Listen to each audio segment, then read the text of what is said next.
जब आंखों के सामने मौत दिखाई दे रही हो और बचने का कोई रास्ता ना हो तो मंजर कितना भयावह हो सकता है, इसकी सिर्फ कल्पना ही की जा सकती है।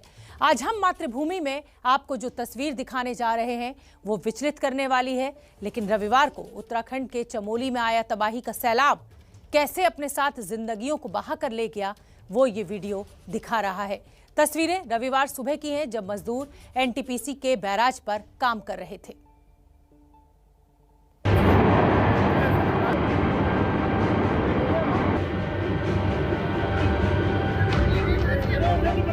एक मर गया।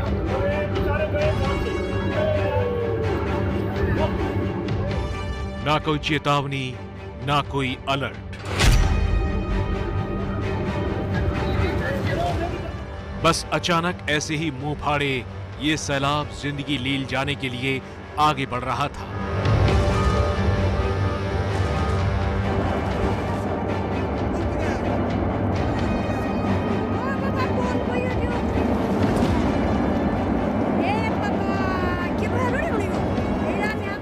टीवी स्क्रीन पर काले मटमैले रंग का ये शोर मचाता हुआ जो पानी पहाड़ों को चीरता हुआ आगे बढ़ रहा है, उसकी रफ्तार 350 किलोमीटर प्रति घंटे की थी।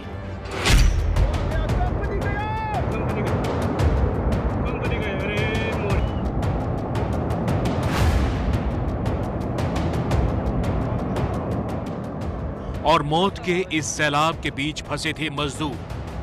वो अपनी सुबह की ड्यूटी पर काम कर रहे थे। इन्हें कहां पता था कि नदी से सैकड़ों फीट की ऊंचाई पर पानी मौत बनकर उन पर बरसने वाला है।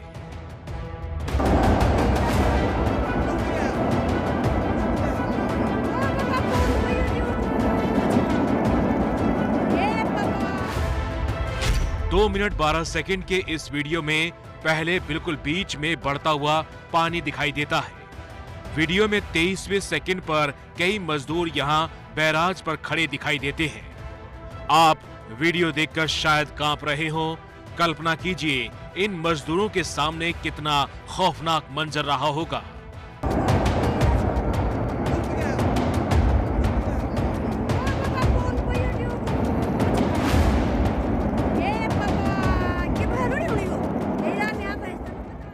पानी बीच से गुजर रहा था, इसलिए ये मजदूर जान बचाने के लिए बैराज के किनारे वाले हिस्से पर सिमट जाते हैं।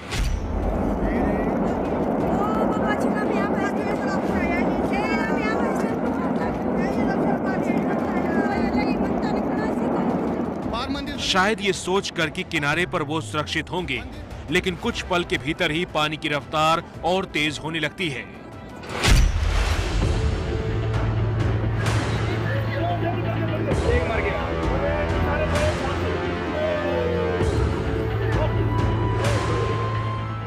बदहवास मजदूर जान बचाने के लिए इधर उधर भागते हैं, लेकिन कहीं कोई रास्ता दिखाई नहीं देता।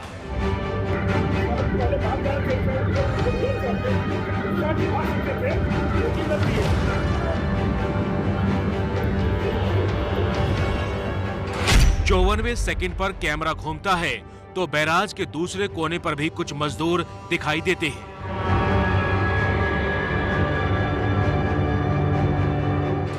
लेकिन पानी तो मौत की बेरहमी समेटे हुए था।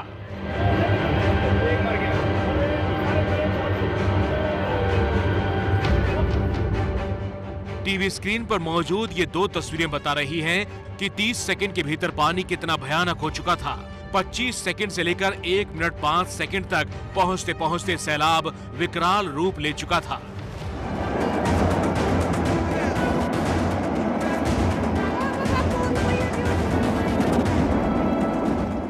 एक मिनट 21वें सेकंड की ये तस्वीर देखिए।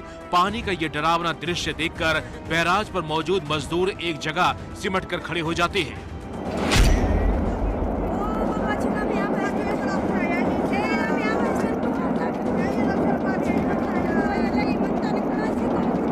मंदिर तो नहीं डूब गया?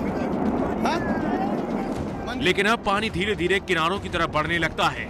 मजदूर बैराज के आखिरी छोर पर जाकर बचने के लिए खड़े हो जाते हैं, लेकिन सैलाब की शक्ल लिए पानी मौत बनकर उनका पीछा कर रहा था। काला सैलाब मजदूरों को अपने साथ बहा ले जाता है। लेकिन इसके आगे की तस्वीरें तो आपको विचलित कर सकती हैं, इसलिए हम इन्हें नहीं दिखा रहे। इसके बाद लोग कहां गए, क्या हुआ, उनका अब तक पता नहीं।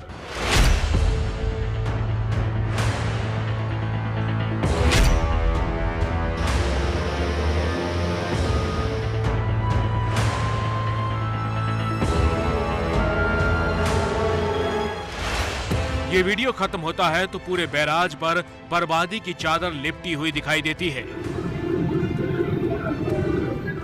बर्बादी का ये सैलाब जब गुजर गया तो उसके पीछे छोड़ गया ये निशान। हर तरफ हजारों टन मलबा है। बैराज का 3/4 हिस्सा मलबे में दफन हो गया है। और इस बात को समझने के लिए आप इन दो तस्वीरों को देखिए। पहली तस्वीर तबाही के पहले की है और दूसरी तस्वीर तबाही के बाद की। पहली तस्वीर में तपोवन के एनटीपीसी पावर प्रोजेक्ट का पूरा हिस्सा दिखाई दे रहा है, लेकिन दूसरी तस्वीर में देखिए प्रोजेक्ट के सबसे ऊंचे बैराज वाले हिस्से के ही निशान बचे हैं, बाकी सब कुछ मलबे में धंस चुका है। अब आप अंदाजा लगा सकते हैं कि सैलाब कितना भयानक था कि सैकड़ों फीट की ऊंचाई से न सिर्फ बह रहा था, बल्कि बहने के बाद भी पूरे प्रोजेक्ट को मलबे की समाधि में दफन कर दिया। मौके पर मौजूद एबीपी न्यूज संवाददाता वरुण जैन बैराज के सामने खड़े होकर बता रहे हैं कि मजदूर किस दिशा में भाग रहे थे। तपोवन के बैराज पर जिंदगियां फंसी थी और सैलाब मौत बनकर पीछे पीछे आ रहा था।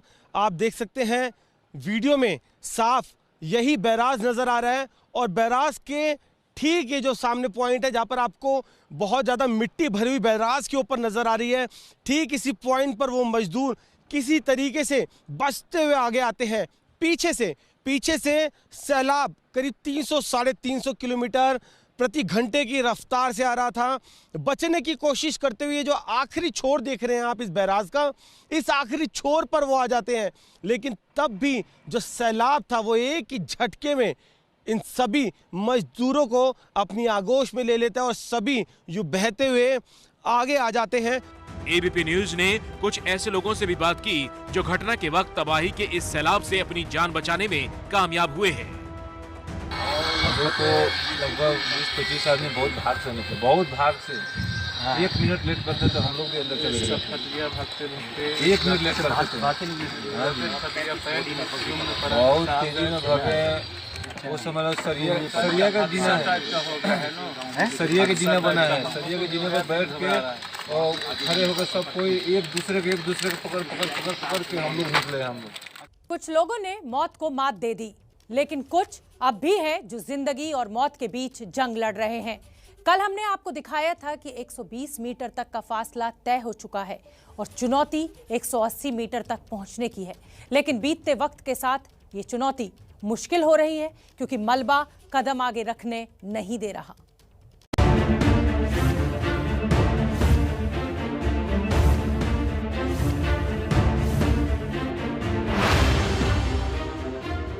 तपोवन की जिस सुरंग में मजदूर फंसे हैं उससे मलबा निकालने के लिए मशीन अंदर दाखिल हो रही है। अब अगले 20 सेकंड की तस्वीरों को ध्यान से देखिए।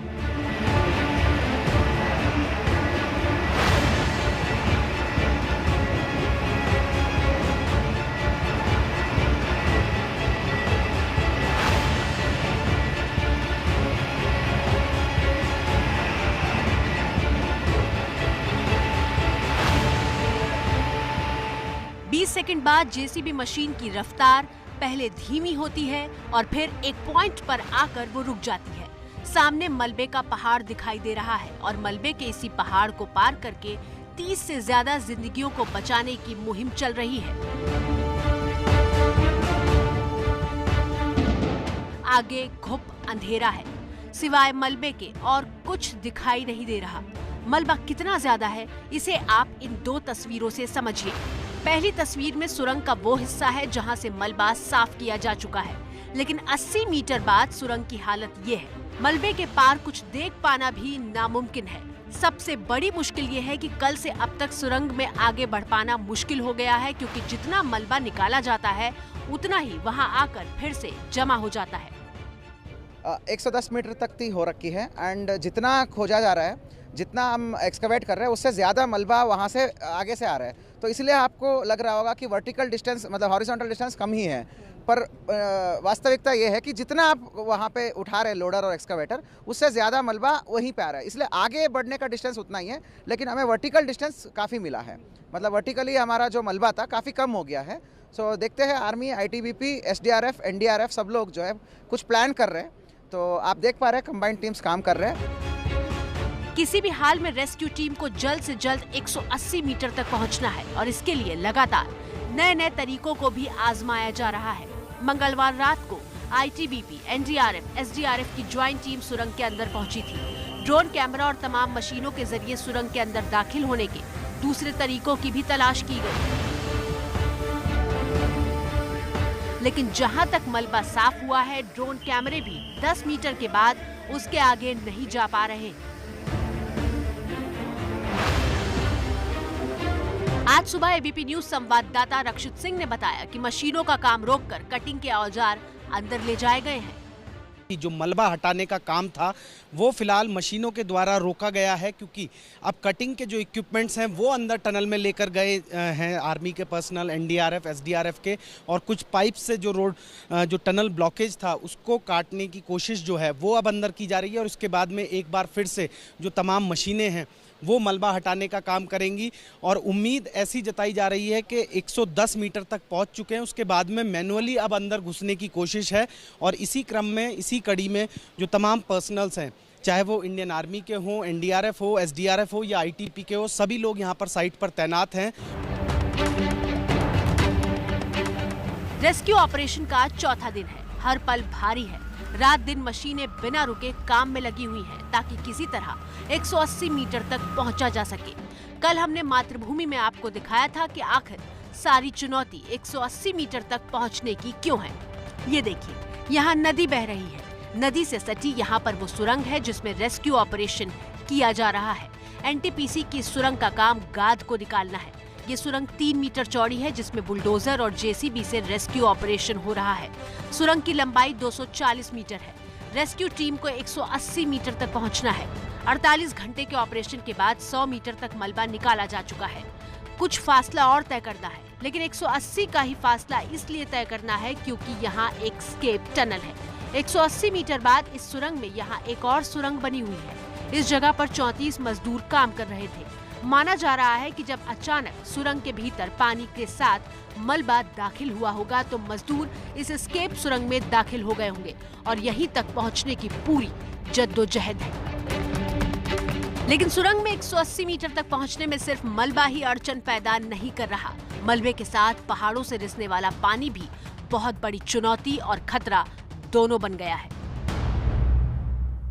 रात भर चला है, JCB चली है। चैलेंजिंग टास्क यही है कि मलबा जो डेब्रीज अंदर फंसा हुआ है अब वो ज़्यादा निकल के बाहर आ रहा है।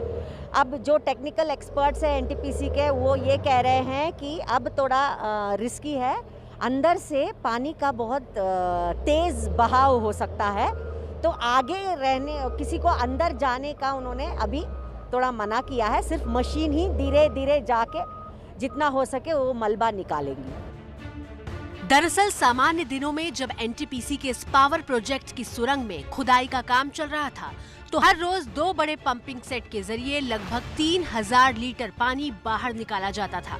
ये वो पानी है जो पहाड़ों से रिसता है। पहाड़ों से पानी तो अब भी रिस रहा होगा, लेकिन ये पंपिंग सेट बंद है, यानी 3000 लीटर पानी सुरंग में हर रोज अब भी भर रहा है। और रविवार से लेकर बुधवार तक, यानी आज तक की बात की जाए तो मलबे के साथ सुरंग में 12,000 लीटर पानी भी मौजूद होगा। अब रेस्क्यू ऑपरेशन के दौरान ये पानी बड़ी चुनौती है, क्योंकि आशंका है कि मलबा अचानक हटाने पर सुरंग में मौजूद पानी पूरे फोर्स के साथ बाहर आ सकता है। किसानों के समर्थन में पाकिस्तान में ट्रैक्टर रैली निकाली जाएगी। पाकिस्तान में लश्कर के चीफ हाफिज सईद के करीबी और खालिस्तानी आतंकी गोपाल सिंह ने भारत पाकिस्तान सीमा पर ट्रैक्टर रैली निकालने का ऐलान किया है। आशीष कुमार सिंह ज्यादा जानकारी लिए हुए जुड़ रहे हैं। आशीष, क्या अपडेट? देखिए, ये पूरी तरह से पाकिस्तान को शोभना एक्सपोज करता है कि जिस तरह के आरोप पहले लग रहे थे कि पाकिस्तानी आतंकी गुट भारत में जो किसानों का आंदोलन है उसको हाईजैक करने की कोशिश कर रहे हैं, बिल्कुल स्पष्ट है कि खुद हाफिज सईद का इतना करीबी आतंकी खालिस्तानी समर्थक हाफिज सईद, उसने ऐलान किया है कि ननकाना साहिब, पेशावर और सिंध, इन 3 जगहों से बाकायदा किसानों की ट्रैक्टर रैली भारत के किसानों के आंदोलन के समर्थन में निकाली जाएगी और बाकायदा वाका बॉर्डर तक लाया जाएगा। और एक ऐसा व्यक्ति इस तरह की बात कर रहा है, शोभना, जो कितने कन्वर्जन्स होते हैं वहां पर, सिखों पर कितना अत्याचार होता है पाकिस्तान में, सभी को पता है, उसको लेकर के चुपचाप मुंह पे ताला पड़ा रहता है। लेकिन इस तरह से इस मौके को भुनाने के लिए और खालिस्तानी तो सेंटिमेंट्स उसको भड़काने के लिए इस तरह का बयान दिया है। बिल्कुल, मान ना मान मैं तेरा मेहमान, चाहे भारतीय किसान चाहते भी ना हो कि ये गोपाल सिंह चावला उनके समर्थन में ट्रैक्टर रैली निकाले, लेकिन गोपाल सिंह चावला की ये एक अनोखी चाल।